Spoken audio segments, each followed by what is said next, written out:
since we're talking about polls, I beat Hillary Clinton by more than anybody, by 11 points. And the reason it happens...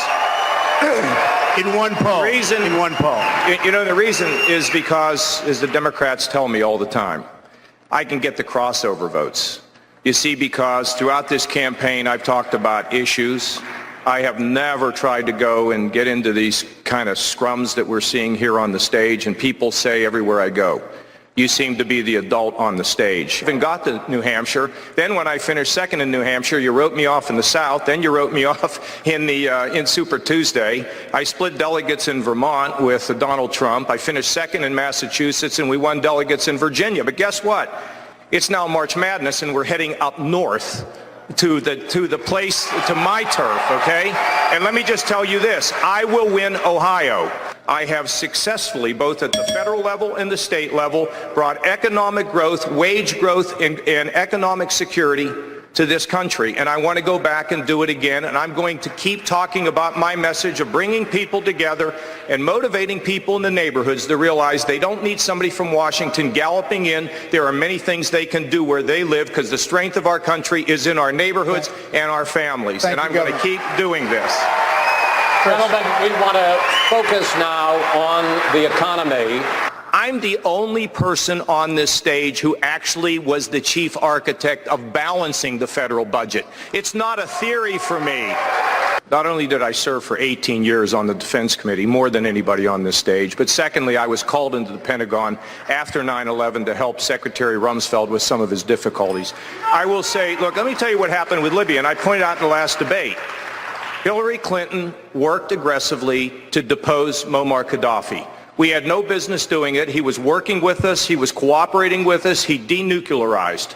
And now they pushed him out, and now we have a fertile ground for ISIS. Brett, it's very interesting to note, I think it's for the good of the record here, that they took a survey of Foreign Policy magazine, 700 foreign policy experts. Who would be the best person to conduct foreign policy of all the candidates in the race? I received 55% of the vote. Jeb Bush received 30% of the vote, and everybody else, none of them made double digits. And that's because you have to have the experience. And, you know, we hear about Ronald Reagan rebuilding the military. I was there when Ronald Reagan rebuilt the military. I worked with him. And they go to Washington, or they go to the state capitol, wherever, and they don't deliver on those promises. You know, when I ran for governor of Ohio, I said not only would we balance the budget, but we would cut taxes. People said it can't be done. I wouldn't have said it if I didn't believe it. We cut taxes in Ohio more than any governor in the country, and $5 billion worth of tax cuts. We're now running a surplus in Ohio. If I were president, I'd take 104 federal programs, bundle them into 4 buckets, and send it to the states, because fixing schools rests at the state and the local level, and particularly at the school board level. Now, I also believe that you need to introduce vocational education in those schools. You need mentoring in those schools.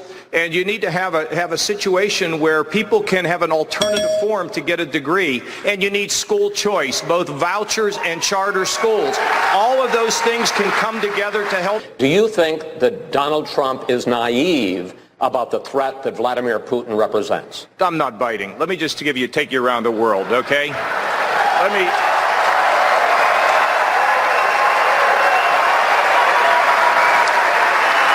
Look, I'm going to take you very quickly.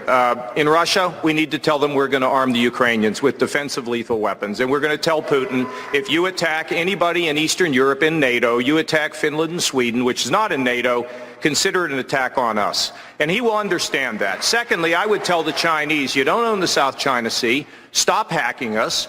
And we're going to brief up our cyber command, and we're going to be in a position to be able to take out your systems if you continue to do this. Now, let's move over into the Middle East. The Egyptians, they know they're on their last legs there because of the attack from ISIS. Jordanians really have been our friends. They know that they're at risk. So do the Saudis. So do the Gulf states. They are our allies, really, or have similar aims. We need to bring them closer to us. Turkey, a critical avenue to the Middle East. We have to bring them towards the West and not towards the East. And we have to be joint and have good human intelligence, That's sort of a semi-trip around the world, and if you gave me more time, I'd finish the trip. Governor, thank you.